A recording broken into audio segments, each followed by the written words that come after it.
soy Andrea, tengo 32 años. Hace 2 meses, en Nochebuena, mi madre nos abandonó a mí y a mi hija de 5 años en un albergue para personas sin hogar. Mi hija, Lucía, abrazó su osito de peluche y me miró. ¿Hemos hecho algo malo, mamá? Mi madre ni siquiera la miró. Simplemente bajó la ventanilla de su Mercedes-Benz, me miró fijamente y dijo, «Este es el lugar para los fracasados». Luego se marchó en medio de la nevada, sus luces traseras desapareciendo como si nunca hubiera estado allí. Pero lo que ella no sabía era que el director del albergue estaba justo detrás de su coche, y reconoció su matrícula. Antes de continuar, si crees que esta historia merece ser escuchada, por favor, tómate un momento para darle a me gusta y suscribirte, pero solo si realmente quieres saber qué pasa a continuación. ¿Desde dónde nos ves y qué hora es allí? Deja un comentario y cuéntamelo. Ahora, déjame llevarte 3 semanas antes de esa noche, al día en que recibí el correo electrónico, que lo cambió todo. El 3 de diciembre comenzó como cualquier otro lunes. Lucía estaba en el parvulario y yo estaba en mi mesa en Morales y Asociados, cuadrando informes trimestrales para un cliente que vendía grifería de lujo. Un trabajo glamuroso, lo sé. El correo llegó a mi bandeja de entrada a las 14:47. Asunto: reestructuración organizativa con efecto inmediato. Lo leí 3 veces antes de asimilarlo. Debido a restricciones presupuestarias de fin de año. Su puesto ha sido eliminado. Su finiquito ha sido procesado. Le deseamos lo mejor en sus futuros proyectos. 8 años. 8 años de horas extra, de quedarme hasta tarde, de ser la que encontraba el pequeño error decimal que le habría costado miles de euros al cliente. Y ni siquiera pudieron decírmelo a la cara. Conduje a casa en piloto automático, aparcando en el parking de mi edificio de apartamentos, un modesto piso de 2 dormitorios en una urbanización que había visto días mejores décadas atrás. El pasillo siempre olía a repollo demasiado cocido, pero era nuestro. Era nuestro hogar. Lucía había pegado copos de nieve de papel en las ventanas, cada uno cortado con la torpe pero decidida mano de una niña de 5 años. Nuestro árbol de Navidad, uno artificial de 1 metro que encontré en una tienda de segunda mano, estaba en la esquina, decorado con guirnaldas de palomitas que había hecho en el colegio. Me senté a la mesa de la cocina e hice lo que siempre hacía cuando las cosas se ponían feas. Calculé. Alquiler de 1.450 euros, con vencimiento el 1 de enero. Ahorros. 2.300 euros. El subsidio de desempleo podría tardar semanas. Estaba calculando cuánto tiempo podríamos sobrevivir a base de arroz y lentejas cuando el teléfono vibró de nuevo.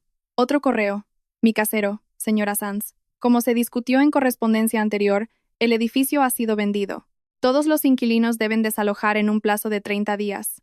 Por favor, acuse recibo. Miré la pantalla, luego los copos de nieve de Lucía, y de nuevo la pantalla. 30 días. Teníamos 30 días, y en algún lugar, en el fondo de mi mente, un pensamiento fugaz. Siempre está la casa del abuelo.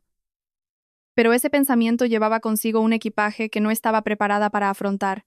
Esperé a que Lucía estuviera profundamente dormida para llamar. Hay conversaciones que los niños pequeños no deberían oír. Mi madre contestó al cuarto tono. Andrea. Sin hola, sin cómo estás. Solo mi nombre, plano, como un encefalograma. Hola, mamá. Necesito hablar contigo de algo. Le expliqué la situación, el trabajo, el piso, los plazos. Mantuve mi voz firme, profesional, como si estuviera presentando un informe de resultados trimestrales, en lugar de rogar por ayuda. El silencio al otro lado de la línea fue tan largo que comprobé si se había cortado la llamada. Finalmente, dijo, lo pensaré. Cerré los ojos. La casa de mi madre, la que se compró después de que mi padre se fuera, la que había reformado 3 veces con el dinero del acuerdo de divorcio, tenía 4 dormitorios. 4.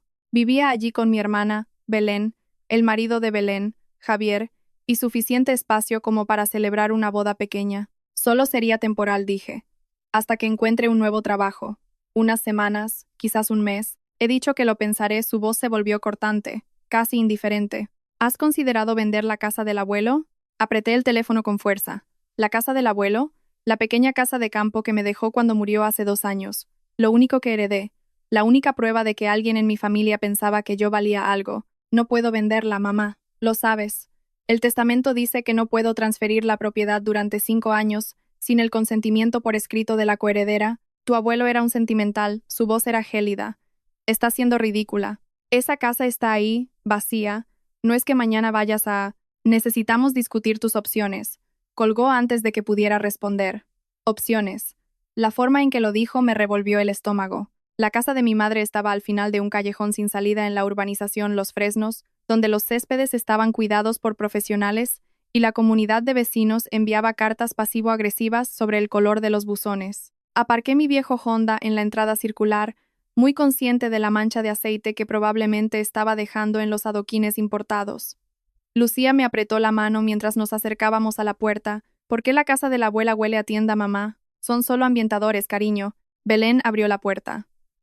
Mi hermana, de 28 años, con mechas rubias y un jersey de cachemir que probablemente costaba más que mi compra mensual, me miró como si fuera una mancha en su alfombra blanca. Andrea se agachó hacia Lucía con una sonrisa que no llegó a sus ojos. Vaya, ¿cómo ha crecido? Entrad, entrad.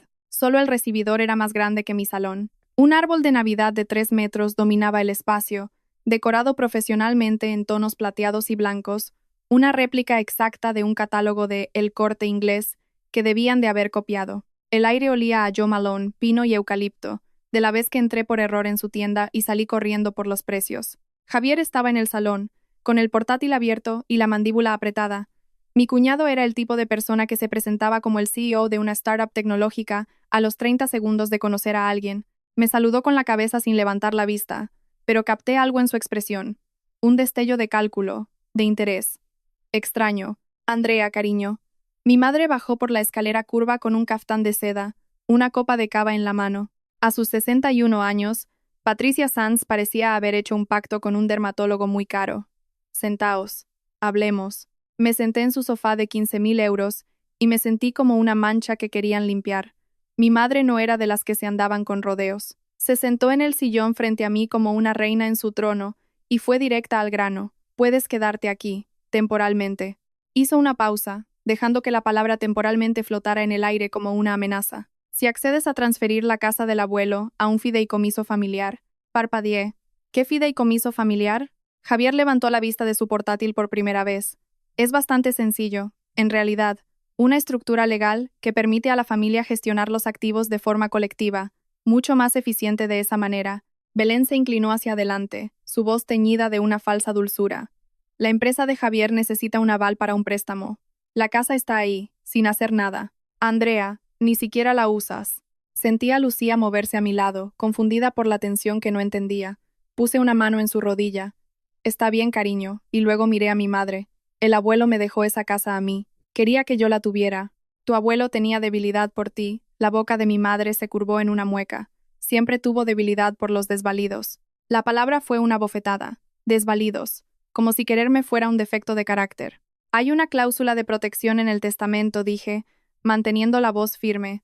No se puede transferir la propiedad durante 5 años sin mi consentimiento explícito por escrito. El abogado de la herencia lo dejó muy claro. El abuelo añadió esa cláusula específicamente para evitar que la familia se ayudara entre sí, interrumpió Belén.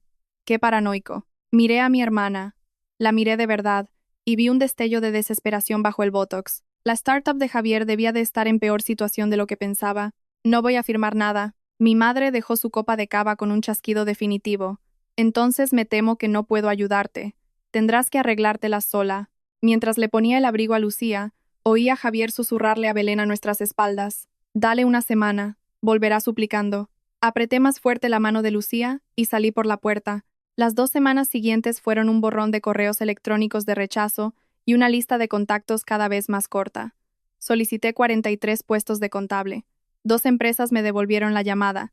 Ambas dijeron que mantendrían mi currículum en sus archivos, lo que en lenguaje corporativo significa nunca más volverás a saber de nosotros. El problema de buscar trabajo en diciembre es que nadie contrata antes de las fiestas. Todo el mundo funciona con el personal mínimo, intentando cerrar los libros del año en curso. Vuelve a contactarnos en enero, decían todos, como si el alquiler de enero se pagara solo. Mis ahorros menguaban. 2.300 euros se convirtieron en 1.800 después de la compra, luego 1.400 después de la factura de la luz, luego 1.100 después de que intentara dar una fianza para un nuevo apartamento y me rechazaran por no poder presentar una prueba de empleo. Llamé a amigos, a gente de la universidad, a antiguos compañeros de trabajo que habían jurado mantenerse en contacto. Todos tenían excusas. Estamos de obras, viene mi suegra. El contrato de alquiler no permite invitados a largo plazo. Para el 20 de diciembre me quedaban 400 euros y ninguna dirección legal a partir del día 31. La respuesta lógica me gritaba al oído: la casa del abuelo. Pero la casa estaba a 1 hora de la ciudad, en una zona rural sin transporte público. Necesitaba el coche para llevar a Lucía al colegio y para ir a entrevistas. Y necesitaba reformas. El tejado tenía goteras, la calefacción era temperamental y el supermercado más cercano estaba a 20 minutos en coche. No era una solución. Era una trampa disfrazada de refugio. La Nochebuena llegó con aguanieve y una última y desesperada opción. Me tragué el poco orgullo que me quedaba y llamé a mi madre. Por favor, dije, solo hasta que encuentre trabajo. Lucía no entiende por qué tenemos que irnos de nuestra casa. El silencio duró 3 latidos. De acuerdo, dijo mi madre. Os recogeré a las 6. El alivio que sentí debería haberme asustado. El Mercedes llegó puntualmente a las 6. Mi madre era la personificación de la puntualidad. Lucía estaba a mi lado, abrazando su osito. ¿Nos lleva a su casa, abuela? ¿Habrá chocolate caliente? Ya veremos, cariño. Metí nuestras maletas, la única que contenía todo lo que importaba, en el maletero. El interior de cuero olía a coche nuevo y al Chanel N, Jaro 5 de mi madre. La matrícula brillaba bajo las farolas. FLL. Condujimos en silencio por calles que brillaban con luces de Navidad. Lucía pegó la nariz a la ventana, contando los papás Noel hinchables. Yo observaba la ruta, y poco a poco una sensación de frío se instaló en mi estómago. Este no era el camino a Los Fresnos. Mamá, ¿a dónde vamos? No respondió. El coche giró hacia el paseo del puerto, pasando por escaparates tapiados y una licorería con rejas en las ventanas. Finalmente, se detuvo frente a un edificio de ladrillo de 3 plantas. Un cartel pintado a mano sobre la puerta decía: Hogar Nueva Esperanza, albergue de emergencia. Mamá, la palabra salió como un graznido. ¿Qué es esto? Pulsó un botón y la ventanilla se deslizó hacia abajo. El aire frío entró de golpe. Este es el lugar para los fracasados. Lo dijo sin girarse, sin mirar a Lucía, sin un ápice de duda. Quizás unas noches aquí te enseñen a tomar mejores decisiones. ¿Abuela? La voz de Lucía era pequeña. ¿Hemos hecho algo malo? Mi madre no respondió. Ya nos estaba haciendo señas para que saliéramos. No recuerdo haber abierto la puerta. No recuerdo haber sacado la maleta del maletero. Solo recuerdo estar de pie en la acera bajo la lluvia helada, cogiendo la mano de Lucía, viendo cómo las luces traseras desaparecían al doblar la esquina, y luego, una voz profunda detrás de mí: esa matrícula, conozco ese coche. Me di la vuelta. Un hombre con una cazadora de la Marina estaba en la puerta del albergue, mirando hacia la calle por donde mi madre había desaparecido. El hombre se adelantó hacia la luz del porche. Tendría unos 50 y tantos años, el pelo corto con canas y un rostro que había visto suficientes dificultades como para reconocerlas en los demás. Lo siento, dijo, sus ojos pasando de mí a Lucía. Ha sido duro ver eso. Entrad. Soy Marcos Balbuena, el director de aquí. El calor del edificio fue como un abrazo. No era lujoso. Suelos de linóleo gastados, luces fluorescentes, un persistente olor a desinfectante industrial y a sopa de verduras. Pero estaba seco y era seguro, y en ese momento, eso era suficiente. Marcos nos llevó a una pequeña oficina abarrotada de archivadores y dibujos infantiles pegados a las paredes. Hizo preguntas amables. Nuestros nombres. ¿Cuánto tiempo necesitábamos quedarnos? Si necesitábamos atención médica de urgencia. Respondí en piloto automático, con la mitad de mi cerebro todavía congelado en esa acera. Este es el lugar para los fracasados. Andrea. La voz de Marcos me trajo de vuelta. Necesito preguntarle algo, y espero que me perdone si le parece directo. La mujer que la trajo aquí, Patricia Sanz. ¿Qué relación tiene con ella? Tragué saliva. Es mi madre. Su expresión cambió. Se reclinó en su silla, entrelazando las manos. La señora Sanz es miembro del patronato de la Fundación Puerto de Esperanza, dijo lentamente. Es la organización sin ánimo de lucro que financia parte de este albergue. Hizo una pausa. Yo soy el patrono fundador. Lo miré fijamente. No lo entiendo. Ese Mercedes.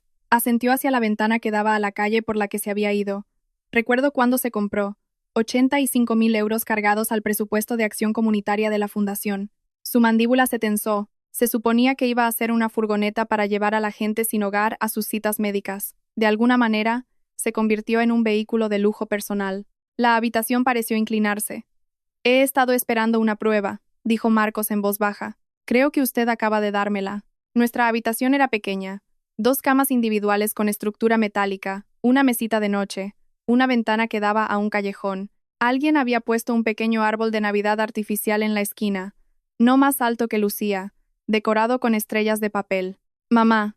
Lucía se sentó en el borde de su cama, abrazando su osito contra el pecho. ¿Es esta nuestra nueva casa? Me arrodillé junto a ella, apartándole el pelo de la frente. Solo por un tiempo, cariño. Hasta que mamá arregle las cosas. Lo pensó con la seriedad que solo una niña de 5 años puede tener. Luego metió la mano en su mochila, la de princesas que había insistido en traer, y sacó un trozo de papel de construcción doblado. Hice esto en el cole para ti. Lo desdoblé con cuidado. Trazos de ceras, letras temblorosas. Una casa para mamá. En el dibujo, una pequeña casa amarilla se encontraba bajo un sol sonriente. 2 figuras de palo estaban delante, una alta y otra baja, cogidas de la mano. Se me hizo un nudo en la garganta. Es precioso, cariño. La profe dijo que dibujáramos lo que queríamos que nos trajeran los reyes. Lucía señaló la casa amarilla. Quiero una casa de la que nadie nos pueda echar. La atraje hacia mí para que no viera mi cara, porque no podía dejar que me viera llorar. Había pasado 2 semanas conteniendo mis emociones a base de pura terquedad y matemáticas. Y ahora, sentada en una cama de albergue en Nochebuena, finalmente me rompí. Lloré en silencio, con la cara enterrada en su pelo, mientras Lucía me daba palmaditas en la espalda, como la había visto hacer con su osito cuando fingía que estaba triste. Cuando por fin se durmió, me quedé mirándola respirar. Y le hice una promesa, no con palabras, sino en lo más profundo de mi ser, donde se guardan las promesas. Nunca dejaré que nadie te haga sentir que no vales nada. Mi teléfono vibró. Un mensaje de Belén. Te lo has buscado. No nos contactes más. Puse el teléfono boca abajo, y me quedé mirando las estrellas de papel en el pequeño árbol hasta el amanecer. La mañana de Navidad en un albergue para personas sin hogar es más tranquila de lo que se podría pensar. Los voluntarios vinieron con regalos para los niños. Lucía recibió un libro para colorear y un conejo de peluche al que inmediatamente llamó Copito. No preguntó por la casa de la abuela ni por el chocolate caliente. No preguntó nada. Lo que lo hizo peor. A media mañana, mientras Lucía coloreaba a mi lado en la sala común, cometí el error de abrir Instagram. La última publicación de Belén apareció en mi pantalla. Una foto profesionalmente escenificada frente al árbol de 3 metros de mi madre, Patricia con un jersey de cachemir color crema, perlas, Belén con un vestido de terciopelo rojo, Javier con un brazo alrededor de su cintura, los 3 radiantes, como un anuncio de Navidad para ricos. El pie de foto, agradecida por la familia, feliz Navidad desde la casa Sanz. Hice zoom, no pude evitarlo. 6 calcetines colgando de la chimenea de mármol. Patricia, Belén, Javier, bebé, 2026. Belén estaba embarazada, y 2 nombres más que no reconocí. Perros, probablemente. Ninguna mención de Andrea. Ninguna mención de Lucía. Los comentarios eran peores. Qué familia tan bonita. Viviendo el sueño. Metas familiares. Y luego, desde la cuenta verificada de la Fundación Puerto de Esperanza, felices fiestas a nuestra dedicada patrona, Patricia Sanz. Tu generosidad nos inspira a todos. Me reí. Un sonido seco y hueco que hizo que Lucía levantara la vista de su dibujo. ¿Qué es gracioso, mamá? Nada, cariño. Solo un dibujo tonto. Pero no era gracioso. Mi madre había pasado la Nochebuena abandonando a su hija y nieta en un albergue, y la mañana de Navidad posando para fotos para parecer una santa. Y el mundo la aplaudía. Cerré Instagram y observé a Lucía colorear su conejo de morado. Había decidido que Copito era un conejo mágico que vivía en un castillo donde nadie podía ser malo con nadie. Ojalá pudiera vivir allí yo también. A la mañana siguiente, Marcos me encontró sentada sola en el pequeño patio del albergue, viendo cómo mi aliento se convertía en vaho en el aire frío. Me entregó una taza de café, café de verdad, no la aguada infusión institucional, y se sentó en el banco a mi lado. He estado investigando un poco, dijo, después de que me dijeras tu nombre anoche. Sostuve la taza caliente entre mis manos, sin decir nada. Patricia Sanz se unió al patronato de la Fundación Puerto de Esperanza hace 3 años. Hizo una donación de 50.000 euros para asegurarse el puesto. Es una práctica común entre los donantes ricos que quieren tener voz. Hizo una pausa. Desde entonces, ha habido irregularidades. El coche es la más obvia, pero hay otras. Informes de gastos que no cuadran. Una supuesta tarifa de consultoría pagada a una empresa que parece existir solo en papel. Metió la mano en su chaqueta y sacó una hoja de papel doblada. Este es un correo electrónico de nuestra secretaria del patronato, Sandra Díaz, para mí, de hace 6 meses. No actué entonces porque no tenía pruebas que lo corroboraran. Me lo entregó. Lo leí 2 veces. el corazón latiéndome más rápido. Señor Balbuena, me preocupa la compra del vehículo aprobada el trimestre pasado. Según la factura, debería haber sido una Ford Transit para fines de divulgación comunitaria, pero la matrícula que procesé ayer era para un Mercedes-Benz clase E y está registrada a nombre de la señora Sanz personalmente, no de la fundación. ¿Por qué no hizo nada?, pregunté. Lo intenté. Solicité una auditoría en la siguiente reunión del patronato. Los otros 3 miembros, todos amigos íntimos de tu madre, la bloquearon. Dijeron que estaba siendo paranoico, que Patricia Sanz era un pilar de la comunidad. Su voz se endureció. Pero según nuestros estatutos, como patrono fundador, tengo derecho a exigir una auditoría independiente si puedo presentar pruebas documentadas de mala conducta financiera. Me miró directamente. Tú la viste traerte aquí. Puedes dar fe de su carácter. Y yo tengo este correo. ¿Qué quiere que haga? Te estoy preguntando si quieres ayudarme a detenerla. Antes de que pudiera responder a Marcos, sonó mi teléfono. Un número desconocido, pero el prefijo era local. Señora Sanz, le habla Jennifer Roig, del bufete de abogados Herrero y Asociados. Llamo en nombre del fideicomiso familiar Sanz.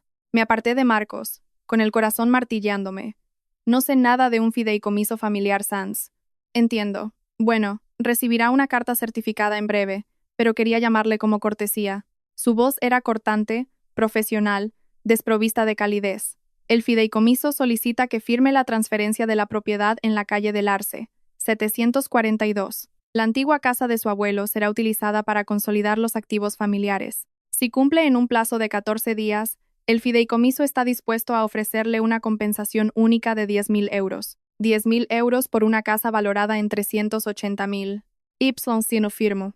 Entonces, el fideicomiso se verá obligado a buscar otros recursos legales. Los litigios sobre propiedades pueden ser largos, costosos y estresantes para todas las partes, especialmente para aquellas con recursos limitados. La amenaza flotaba en el aire como humo. No voy a firmar nada. Esa es su elección, por supuesto. Pero señora Sanz, su voz se suavizó, casi compasiva, considere sus circunstancias. Está en el paro, vive en un albergue con una niña pequeña. Una batalla legal sería difícil para usted. La oferta del fideicomiso es más que generosa, dadas las circunstancias. Colgué sin despedirme. Cuando me di la vuelta, Marcos me miraba con comprensión. Me están acorralando, dije. Mi madre, mi hermana, quieren la casa de mi abuelo para que Javier pueda usarla como aval para un préstamo.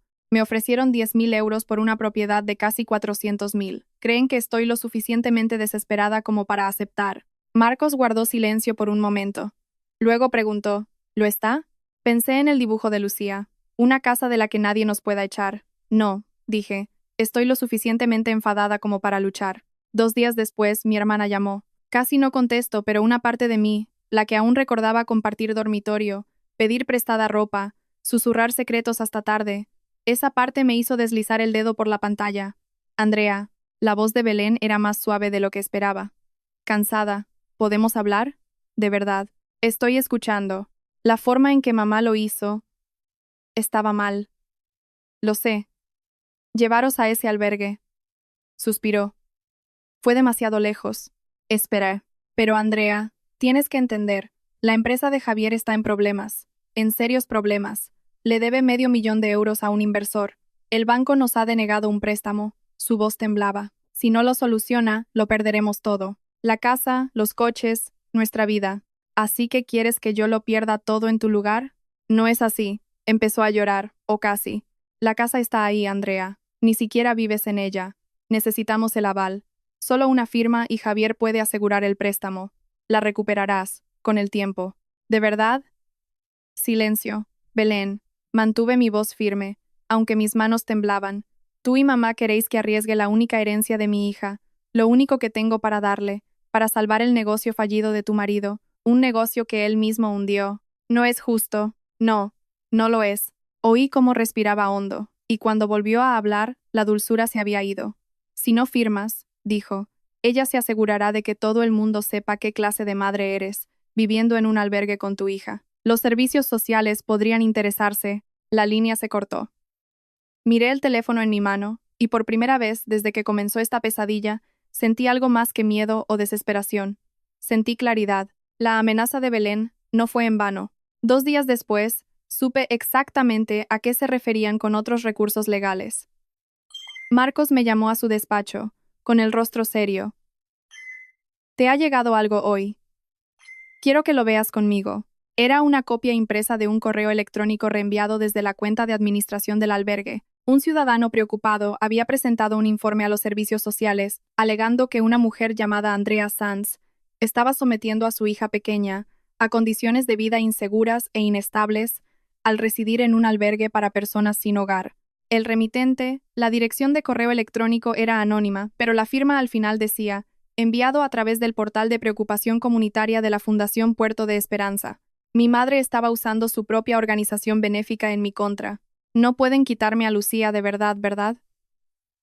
Mi voz era más débil de lo que pretendía. No. La voz de Marcos era firme. Estás en un albergue de emergencia con licencia. Estás buscando trabajo. Tu hija está alimentada, vestida, va al colegio. Los servicios sociales pueden investigar, pero no encontrarán nada procesable. Hizo una pausa. Hablé con una trabajadora social que conozco. Ha accedido a acelerar la visita domiciliaria para que esto no penda sobre ti. 3 días después, una mujer llamada Teresa se presentó con un portapapeles y ojos amables. Habló con Lucía sobre el colegio. Miró nuestra habitación, nuestras cosas, nuestras caras. Marcó casillas en un formulario. Lo estás haciendo muy bien, me dijo en voz baja antes de irse. Más que bien, dadas las circunstancias.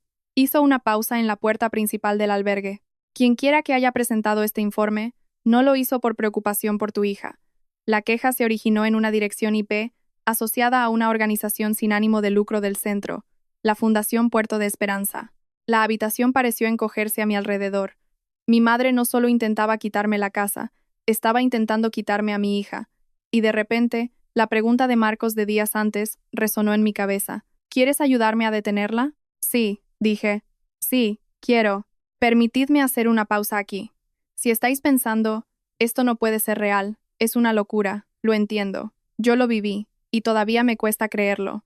Pero aquí es donde las cosas empiezan a cambiar. Antes de continuar, ¿qué creéis que debería hacer? ¿Firmar los papeles para mantener la paz o contraatacar? Decídmelo en los comentarios. Y si aún no os habéis suscrito, este es un buen momento. La mañana después de la visita de los servicios sociales, me senté frente a Marcos en su oficina con un bloc de notas y un plan formándose entre nosotros. He terminado de huir, dije. ¿Qué necesitamos? Marcos se inclinó hacia adelante, con los dedos entrelazados. El artículo 7 de los estatutos de la Fundación otorga al fundador el derecho a solicitar una auditoría independiente con pruebas documentadas de mala conducta financiera. He sospechado esto durante años, pero los amigos de Patricia en el patronato siempre me han bloqueado. Ahora tengo el correo de Sandra sobre el coche, y te tengo a ti, a mí, un testigo de su carácter. Alguien que puede testificar que la mujer que recibe el premio a la filántropa del año abandonó a su propia nieta en un albergue en Nochebuena. Hizo una pausa. Pero necesitamos más. El correo por sí solo podría descartarse como un error administrativo. Necesitamos el permiso de circulación que demuestre que el coche está a su nombre, no a nombre de la fundación. Eso es un registro público, ¿verdad? ¿A través de tráfico? Sí. Pero el procesamiento tarda entre 5 y 7 días hábiles. Tamborileó sobre su escritorio. La gala anual de la fundación es en 4 días. Es donde le entregan a Patricia el premio a la filántropa del año. 4 días. No era tiempo suficiente. Hay otra manera, dijo Marcos lentamente. Sandra Díaz, la secretaria del patronato que me envió el correo original, todavía tiene acceso a los archivos de la fundación, incluidos los documentos internos de la compra del Mercedes. ¿Ayudará? Ha estado buscando una razón. Patricia la trata como a una sirvienta. Lo he visto en las reuniones del patronato. La pregunta es si está dispuesta a arriesgar su trabajo. Pensé en Lucía, durmiendo en nuestra pequeña habitación con su árbol de Navidad de estrellas de papel.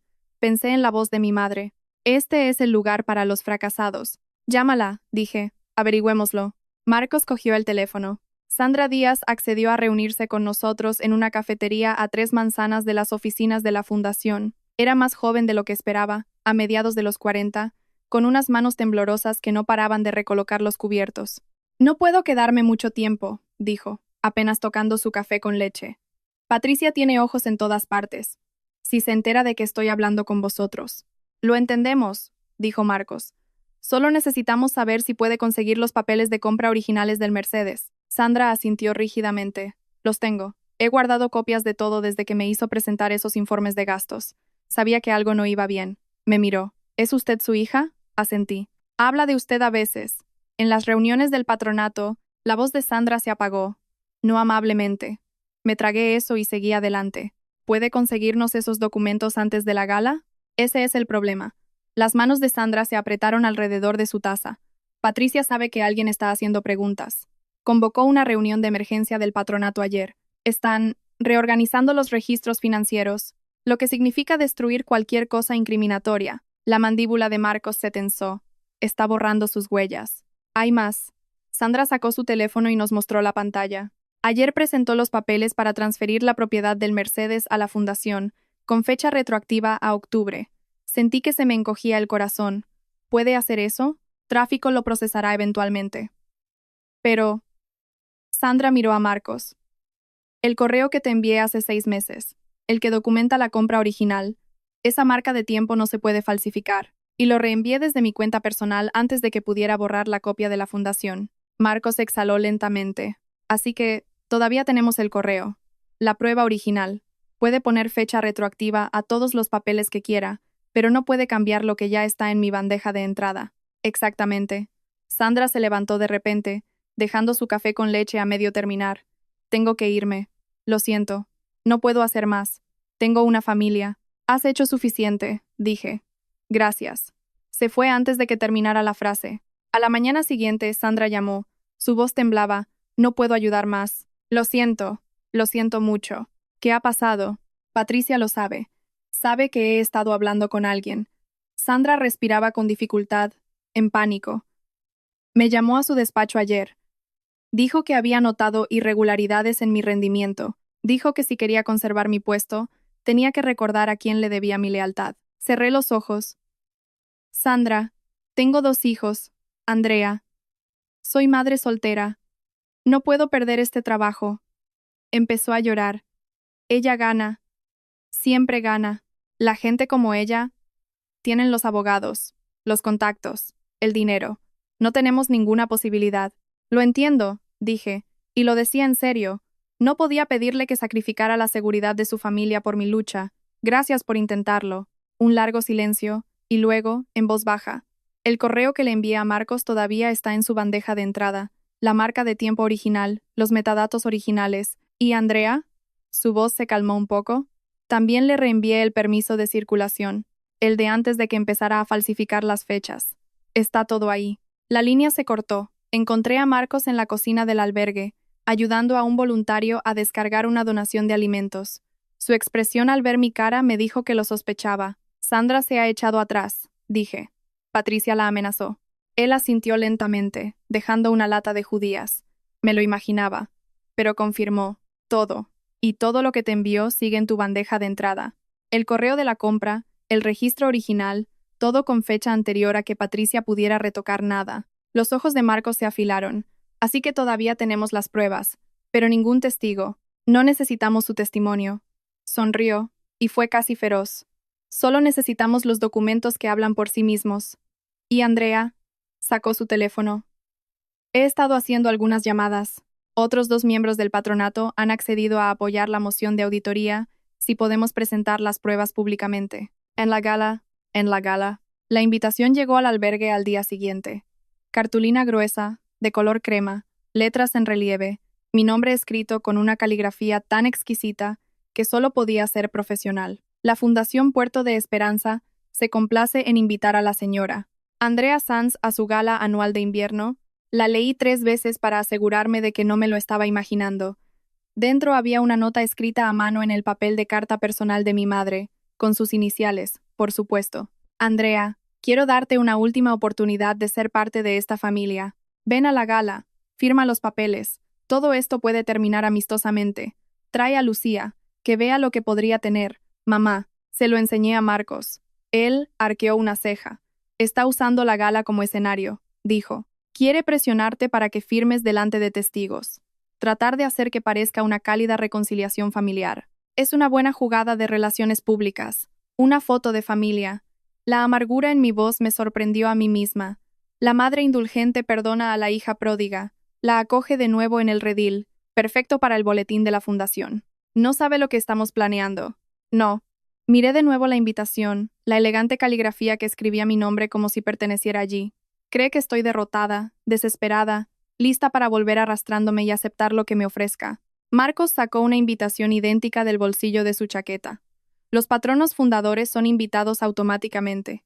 He asistido a todas las galas desde que se creó. Hará una pausa. Esperará verme a mí. No esperará verme contigo. Pensé en mi madre, en el escenario, recibiendo su premio, disfrutando de los aplausos. Pensé en su cara cuando se revelara la verdad. Ella quiere un espectáculo, dije lentamente. Démosle un espectáculo. Marcos asintió.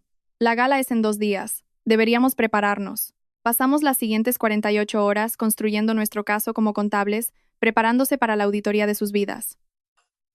Marcos se había puesto en contacto con los 2 miembros del patronato que habían accedido a apoyarnos. Ricardo Oquendo, un juez jubilado que había empezado a sospechar de la influencia de Patricia, y Leonor Valdés, una anciana viuda cuya familia había donado a la fundación durante 3 generaciones. Ambos tenían preocupaciones que nunca se habían sentido con el poder suficiente para expresar. Si presentas pruebas de malversación públicamente, le dijo Ricardo a Marcos por teléfono, Leonor y yo respaldaremos la moción de auditoría, pero tiene que ser irrefutable. Patricia tiene demasiados aliados en ese patronato para que sea de otra manera. Pasé horas organizando nuestras pruebas. El correo de Sandra que documentaba la compra del Mercedes a nombre personal de Patricia. El permiso de circulación original con fecha anterior a cualquier alteración. Extractos de los estatutos de la fundación, específicamente el artículo 7, que otorgaba a los patronos fundadores el derecho a solicitar una auditoría.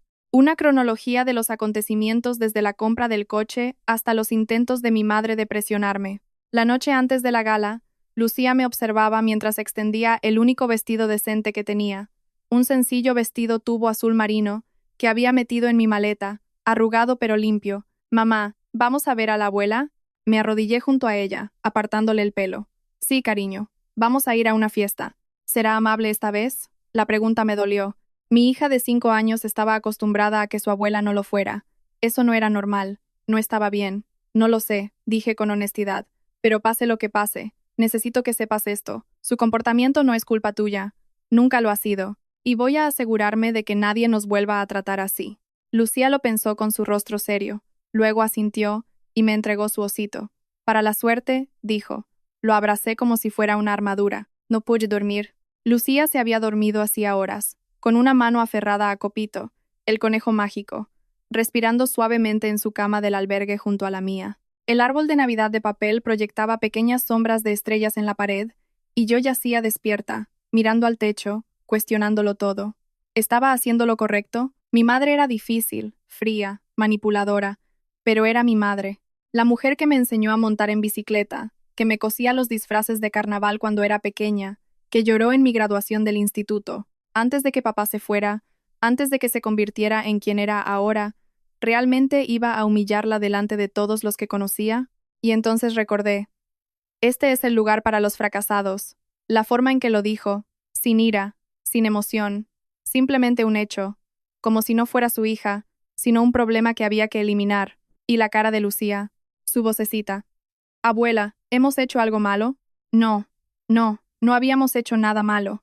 Algo cambió dentro de mí. La duda se disolvió, reemplazada por algo más sólido. No estaba haciendo esto por venganza. No estaba haciendo esto para herir a mi madre. Lo estaba haciendo porque Lucía necesitaba ver que la gente que te trata mal tiene consecuencias. Que no tienes que aceptar la crueldad solo porque viene de la familia. Que defenderse no es egoísta. Es supervivencia. Mi madre había pasado años enseñándome que no era suficiente, que era un fracaso, la oveja negra, la hija que la decepcionó, y yo la había creído. Había pasado mi vida intentando demostrarle que estaba equivocada, pero ya no necesitaba su aprobación. No necesitaba la aprobación de nadie. Solo necesitaba decir la verdad y dejar que los papeles hablaran por sí mismos. Cerré los ojos y finalmente me dormí. La mañana de la gala, mi teléfono se iluminó con una ráfaga de mensajes de Belén. Sé que vienes esta noche. No montes una escena. Solo firma los papeles, coge el dinero y desaparece. Es lo mejor para todos, incluida Lucía. Los leí mientras desayunaba con Lucía en el comedor del albergue. Gachas instantáneas con azúcar moreno, sus favoritas. No respondí. Llegó otro. Mamá recibe el premio a la filántropa del año esta noche. No se lo arruines. Ha trabajado muy duro para conseguirlo. Casi me río. Mi madre había trabajado duro comprando su puesto en el patronato y malversando fondos destinados a personas sin hogar. Pero en el mundo de Belén, eso contaba como un logro. Luego llegó un último mensaje, y este me detuvo en seco. Javier pidió el divorcio ayer. Dijo que si no conseguimos el préstamo, no tiene sentido seguir juntos. Se está llevando todo lo que puede. Voy a perder la casa, Andrea, el matrimonio, todo. Si firmas la transferencia de la casa, podría salvar algo. Por favor, somos hermanas. Me quedé mirando la pantalla durante mucho tiempo. Una parte de mí, la que recordaba a Belén de 7 años siguiéndome por la casa, queriendo hacer todo lo que yo hacía, sintió una punzada de algo parecido a la pena. Estaba perdiendo a su marido, su seguridad, todo aquello sobre lo que había construido su identidad. Pero luego recordé su voz por teléfono. Los servicios sociales podrían interesarse. Había amenazado con quitarme a mi hija. Elegiste tu bando, le respondí. Y no fue el mío. Bloqueé su número y apagué el teléfono. Lucía levantó la vista de sus gachas. ¿Por qué pareces enfadada, mamá? No estoy enfadada, cariño. Sonreí y le toqué la mejilla. Estoy lista. El club de campo de Somosaguas brillaba como una bola de nieve cuando nuestro taxi entró en la rotonda. Aparcacoches con chalecos rojos se apresuraban a abrir las puertas de los Lexus y los Teslas. A través de las altas ventanas, podía ver candelabros de cristal brillando sobre un mar de vestidos de cóctel y smokines. Lucía pegó la nariz a la ventanilla. Parece un castillo, mamá. Sí, ¿verdad? Había hecho lo mejor que pude con lo que teníamos. Mi vestido azul marino estaba arrugado en el bajo, pero limpio. Lucía llevaba un vestido rosa que encontramos en la sección de donaciones del albergue. Le quedaba un poco grande, pero había estado dando vueltas delante del espejo durante 10 minutos, con el rostro radiante. Mis únicos pendientes eran los sencillos de perlas de mi abuela, lo único que me había negado a empeñar, incluso en mi momento más desesperado. No pertenecíamos aquí. Eso quedó claro en el momento en que salimos de un taxi en lugar de un coche de lujo. Pero entonces Marcos apareció en la entrada, elegante con un traje marengo, y me ofreció una mano para subir las escaleras. «Pareces lista», dijo en voz baja. «No sé si alguna vez se está listo para esto». «Ese es el secreto», sonrió ligeramente. «Nadie lo está nunca». El salón de baile era abrumador. Manteles de lino blanco, rosas en jarrones de cristal, un cuarteto de cuerda tocando algo elegante en la esquina. Sobre el escenario principal colgaba una pancarta. Gala anual de la Fundación Puerto de Esperanza. Homenaje a nuestros héroes. Y en el centro de la pancarta, una foto profesional de mi madre. La vi al otro lado de la sala, con un vestido de lentejuelas rojas, el pelo peinado por un profesional, riendo con un círculo de admiradores como una reina celebrando una audiencia. Me vio en el mismo instante. Su sonrisa vaciló por una fracción de segundo. Luego volvió, más brillante que antes, y comenzó a abrirse paso entre la multitud hacia nosotros. El juego había comenzado. Mi madre nos interceptó cerca de las mesas de la subasta silenciosa, donde los invitados pujaban por paquetes de spa y escapadas de fin de semana a bodegas. «Andrea, has venido», me dio un beso al aire en la mejilla, luego miró a Lucía con una expresión que no pude descifrar. «¿Y has traído a la niña? Qué tierno». «Tú nos invitaste», dije tranquilamente. «Así es. Bueno, ya hablaremos». Apretó mi brazo con una fuerza dolorosa y se deslizó para saludar a otro donante. La ceremonia comenzó 1 hora después. Los invitados ocuparon sus asientos. Las luces se atenuaron. Un vídeo en las pantallas gigantes, mostrando el trabajo de Puerto de Esperanza, intercalado con testimonios de personas a las que la fundación había ayudado. Luego, el director ejecutivo subió al escenario, y ahora, el momento que todos esperábamos.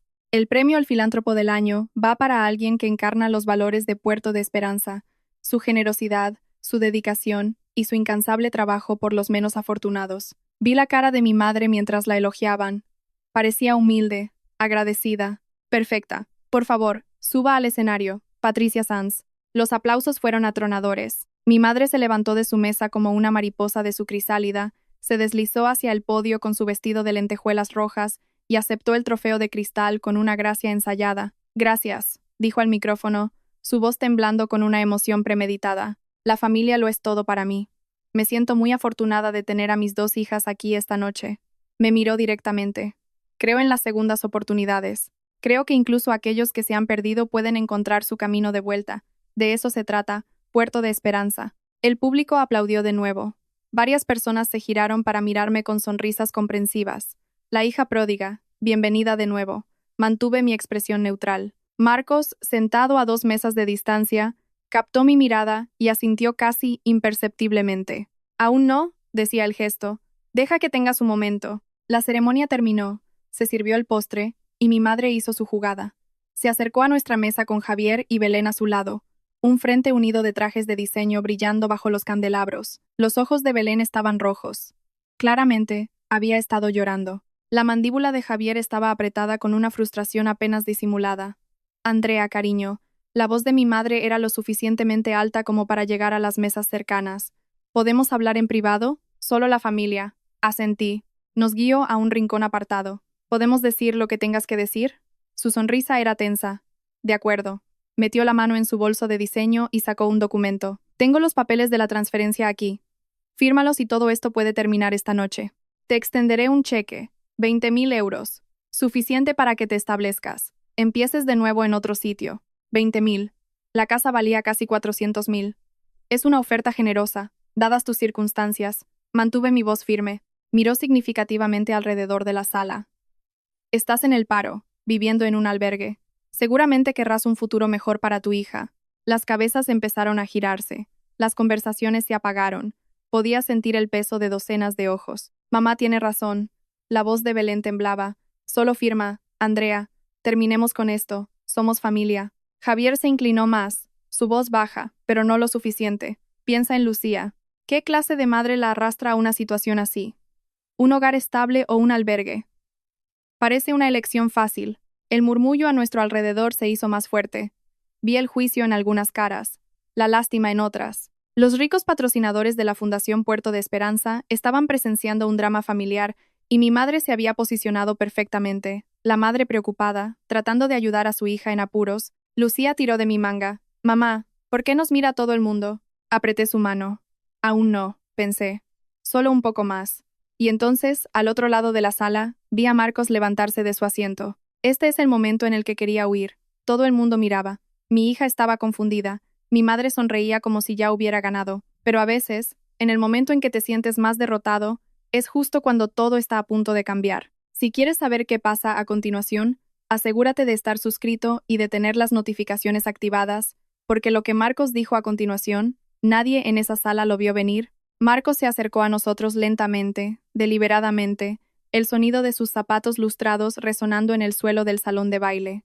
El cuarteto de cuerda había dejado de tocar. Las conversaciones se habían interrumpido a media frase. Disculpen, su voz era tranquila pero audible, la de un hombre acostumbrado a las reuniones de patronato.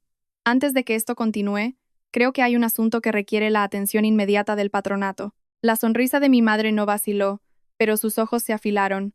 Marcos, este no es el momento para asuntos de la fundación. Al contrario, Patricia, se detuvo a mi lado, frente a ella. Creo que este es exactamente el momento. Metió la mano en su chaqueta y sacó un documento doblado. Como patrono fundador de la Fundación Puerto de Esperanza, el artículo 7 de nuestros estatutos me otorga el derecho a solicitar una auditoría independiente con pruebas documentadas de irregularidades financieras. Hizo una pausa, dejando que las palabras se asentaran en la sala silenciosa.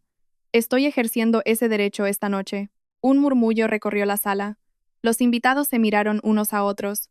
En la mesa principal, vi a Ricardo Oquendo y Leonor Valdés inclinarse hacia adelante con atención. Eso es absurdo. La voz de mi madre se elevó. ¿A qué irregularidades te refieres? Marcos desdobló el papel. Tengo documentación que demuestra que 85.000 euros de los fondos de la fundación se utilizaron para la compra de un vehículo personal, un Mercedes-Benz clase E. Levantó un segundo documento. Este es el permiso de circulación original, de hace 8 meses. El propietario registrado es Patricia Sanz, no la Fundación Puerto de Esperanza. La sala estaba en un silencio sepulcral. El rostro de mi madre palideció, pero su voz se mantuvo firme. Hubo un malentendido administrativo. El coche se utiliza para la labor de divulgación de la fundación. Los registros dicen otra cosa, señora Sanz. La voz de Marcos era casi amable. Y los correos electrónicos de un miembro del personal de la fundación confirman que la factura fue deliberadamente mal clasificada para ocultar la compra. Al otro lado de la sala, vi a Leonor Valdés ponerse de pie. Respaldó la moción de una auditoría independiente, dijo, su voz cortando el silencio como un cuchillo. Me quedé allí, el centro de atención de la sala, con mi vestido azul marino, mis zapatos prestados, y mi hija de 5 años cogida de la mano. Nunca me había sentido tan fuera de lugar en esta sala reluciente, y nunca había estado tan segura de lo que tenía que decir. Yo tengo el correo electrónico que confirma esta compra, dije, y mi voz era firme. Enviado por su propia secretaria del patronato hace 6 meses. Saqué la copia impresa del correo de mi bolso, el que Sandra había reenviado a Marcos, el que mi madre no podía borrar.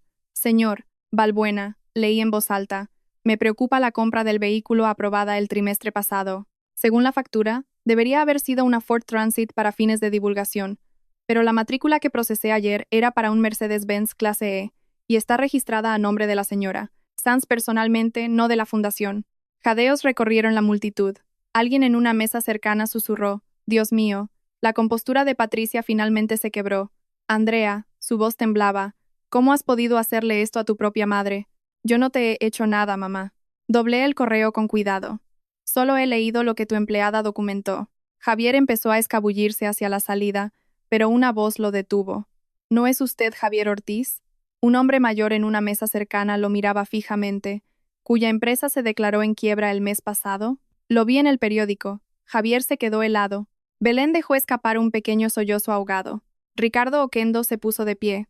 Como miembro de este patronato, respaldó la moción de la señora Valdés. Necesitamos una auditoría independiente completa, de inmediato. Y yo, una tercera voz sonó desde atrás. Mi madre estaba ahora sola. Javier y Belén se habían retirado. El trofeo de filántropa de cristal todavía en su mano cuidada. Los invitados que la habían aplaudido hacía 10 minutos ahora susurraban a sus espaldas.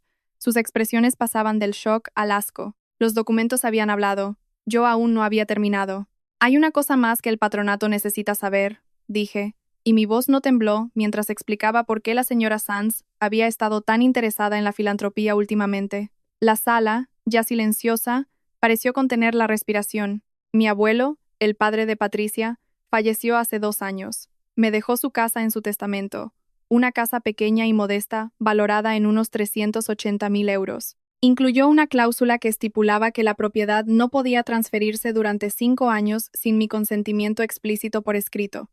Hice una pausa, dejando que eso calara. Durante el último mes, mi madre ha intentado coaccionarme para que le transfiera esa casa, no para fines benéficos, no para la fundación, para el negocio fallido de su yerno. Miré a Javier, que intentaba fundirse con el papel pintado. Me ofreció 10.000 euros. Cuando me negué, me abandonó a mí y a mi hija de 5 años en un albergue para personas sin hogar en Nochebuena. Un jadeo colectivo recorrió la sala. Varias personas se giraron para mirar a mi madre con puro horror. Me dijo, delante de mi hija, que el albergue era el lugar para los fracasados. Leonor Valdés se llevó una mano al pecho. Patricia, ¿es eso cierto?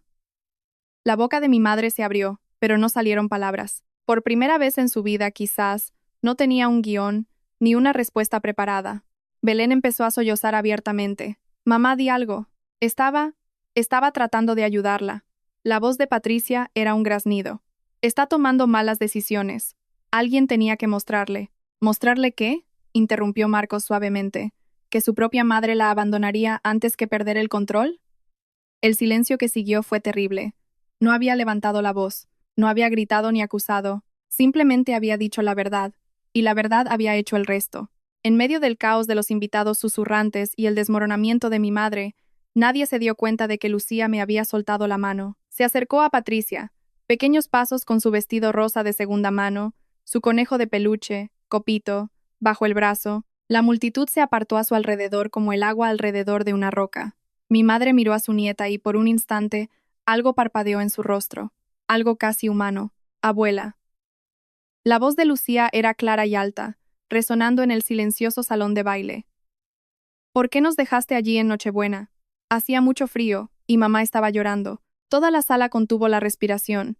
Observé el rostro de mi madre mientras luchaba por encontrar una respuesta, mientras buscaba las palabras pulidas, la frase ingeniosa, la forma de hacer que esto sonara mejor, pero no hay forma de justificarlo. No hay forma de explicar la simple pregunta de un niño. ¿Por qué nos dejaste? Hacía frío. La boca de Patricia se abrió y se cerró. Su mano, la que sostenía el trofeo de cristal, temblaba. Lucía, cariño, empezó. Es complicado. Los adultos a veces. La señora de la puerta del albergue me dio chocolate caliente, continuó Lucía. ajena a las complejidades de los adultos que se arremolinaban a su alrededor, y dijo que mamá era muy valiente. Dijo que ser valiente significa hacer cosas difíciles incluso cuando tienes miedo. Miró a Patricia con ojos inocentes. Tú tienes miedo, abuela, por eso eres mala. Leonor Valdés emitió un sonido que fue mitad jadeo, mitad sollozo. Varios otros invitados se frotaron los ojos, y mi madre siempre serena y controladora, se quedó sin palabras. Marcos se adelantó suavemente. Creo que hemos oído suficiente por esta noche. Y tenía razón. La pregunta de una niña de 5 años había logrado lo que los documentos y las acusaciones no podían. Había despojado de toda pretensión y había dejado la verdad al descubierto bajo los candelabros. Lo que sucedió a continuación fue rápido y preciso, como un derribo controlado. Ricardo Oquendo convocó una votación de emergencia. En 15 minutos, el patronato votó por unanimidad suspender a Patricia Sanz, con efecto inmediato, a la espera de los resultados de una auditoría independiente. Leonor Valdés se puso de pie en su mesa y anunció, con la voz temblorosa de emoción, que retiraría la donación anual de 50.000 euros de su familia hasta que la fundación pudiera demostrar que había restaurado la integridad de su liderazgo. Otros donantes hicieron lo mismo. Al final de la gala, se habían retirado casi 200.000 euros en donaciones. El asesor legal del patronato se acercó a mi madre con una expresión sombría. Señora Sanz, deberá presentar la documentación de la compra del vehículo en un plazo de 7 días. Si la auditoría confirma la malversación de fondos de la fundación, se le exigirá que reembolse los 85.000 euros. Y queda a discreción del patronato remitir el asunto a la fiscalía para una investigación. Mi madre se quedó allí, con el trofeo de cristal todavía en sus manos cuidadas, mientras los invitados pasaban junto a ella, sin mirarla a los ojos. Javier había desaparecido. Más tarde supe que había llamado a un Uber mientras yo hablaba y no había mirado atrás. Belén estaba sentada sola en su mesa, con el rímel corrido por las mejillas, abandonada. Antes de irme, pasé junto a mi madre una última vez. Andrea, su voz era un graznido. ¿Cómo has podido? Me detuve y la miré de verdad, quizás por primera vez desde que era una niña. Yo no te he hecho esto a ti, te lo has hecho a ti misma. Yo solo he dicho la verdad. Cogí la mano de Lucía. Adiós, Patricia. Llamarla por su nombre de pila fue un golpe. Lo vi en su sobresalto, en la forma en que su mano se apretó alrededor de ese trofeo sin sentido. Salimos al aire frío de la noche y no miré atrás. Marcos nos alcanzó en el aparcamiento, su aliento visible en el aire de diciembre. Andrea, espera. Me di la vuelta. Lucía se había quedado dormida en mi hombro, agotada por una noche que no entendía del todo. Lo que has hecho ahí dentro, dijo Marcos, ha requerido un valor inmenso, más del que la mayoría de la gente demuestra en toda su vida. Solo dije la verdad. Eso es exactamente lo que quiero decir. Hizo una pausa, metiendo la mano en su chaqueta. Tengo una propuesta para ti. No respondas esta noche. Piénsalo. Me entregó una tarjeta de visita. Sencilla, elegante. Fundación Puerto de Esperanza. Departamento de Servicios Financieros. La fundación necesita un nuevo contable. Alguien con integridad. Alguien que pueda ayudarnos a reconstruir lo que Patricia destruyó. Sus ojos eran amables. Sé que estás buscando trabajo, y sé de lo que eres capaz. He visto tu expediente de Morales y Asociados. 8 años de evaluaciones de rendimiento impecables. No es poca cosa. Me quedé mirando la tarjeta. ¿Me contratarías después de esta noche? ¿Después de ayudar a exponer a un miembro del patronato? Te contrataré porque ayudaste a exponer a un miembro del patronato. Sonrió ligeramente. La organización necesita gente que se preocupe más por hacer lo correcto que por proteger a los poderosos. Envíame tu currículum cuando estés lista. Lucía se movió en mi hombro, murmurando algo sobre Copito. Ajusté su peso, con la mente dando vueltas. Una cosa más, dijo Marcos. La casa de tu abuelo. Mencionaste que necesita reformas. Tejado con goteras, calefacción defectuosa. No puedo vivir allí con Lucía hasta que esté arreglada. La fundación tiene un programa de rehabilitación de viviendas de transición. Ofrecemos subvenciones exactamente para este tipo de situaciones, para ayudar a la gente a hacer que las casas sean habitables. Tú mantienes la propiedad. Nosotros proporcionamos los fondos y los contratistas. Hizo una pausa. A tu abuelo le habría encantado la ironía. Era un hombre generoso. Lo miré fijamente. ¿Conocías a mi abuelo? Eduardo Sanz me dio mi primer préstamo hace 30 años, cuando yo no era nadie. La sonrisa de Marcos se volvió reflexiva. He estado esperando la oportunidad de devolverle esa amabilidad. Creo que estaría orgulloso de cómo te has comportado esta noche. Enero trajo cambios que no me había atrevido a imaginar. La casa del abuelo estaba al final de una calle tranquila, flanqueada por robles desnudos, sus ramas extendiéndose hacia el cielo invernal como manos esperanzadas. El tejado estaba reparado, la calefacción funcionaba, las paredes estaban recién pintadas con los colores que Lucía había elegido: amarillo para la cocina, azul pálido para su dormitorio, un verde salvia relajante para el mío. Me paré en el porche, con mi café de la mañana calentándome las manos, y observé a Lucía perseguir a una ardilla por el césped cubierto de escarcha. Se reía, esa risa pura y sin adulterar que los niños pierden demasiado pronto. Mi primer día en la Fundación Puerto de Esperanza fue el lunes anterior. La auditoría lo había confirmado todo. Se le exigió a Patricia que devolviera 87.342 euros a la fundación en un plazo de 60 días o se enfrentaría a un proceso penal. Lo último que supe es que había puesto en venta su casa de los Fresnos. Belén vivía con amigos. Javier se había desvanecido en algún lugar de la costa. El divorcio se presentó a distancia. No he hablado con ninguno de los dos desde la gala. No estoy segura de si lo haré alguna vez. La casa era más pequeña que la mansión de mi madre. 3 dormitorios, un baño, una cocina que todavía olía débilmente al romero que el abuelo solía cultivar en el alféizar de la ventana. Pero cada centímetro era nuestro. Nadie podía quitárnosla. Nadie podía amenazarnos con perderla. Lucía volvió corriendo al porche, con las mejillas sonrosadas por el frío. «Mamá, ¿podemos plantar tomates en primavera, como hacía el bisabuelo?» La abracé. «Podemos plantar lo que quieras, cariño. ¿Y Copito puede tener su propio huerto? ¿Un huerto de conejos mágicos?» «Absolutamente». Sonrió y corrió adentro, encontrando a su conejo de peluche para empezar a planificar su imperio agrícola. Miré hacia los árboles desnudos, la calle tranquila, el cielo que se iluminaba con la promesa de un nuevo día, y por primera vez en meses sentí que podía respirar. El mensaje llegó un martes por la noche, 3 semanas después de empezar mi nuevo trabajo. Estaba haciendo espaguetis, la receta de la salsa del abuelo, cuando el teléfono vibró con un número desconocido. Reconocí el prefijo. Un nuevo teléfono para Belén. «Andrea, soy yo. Sé que probablemente no quieres saber de mí». Dejé la cuchara de madera y me quedé mirando la pantalla.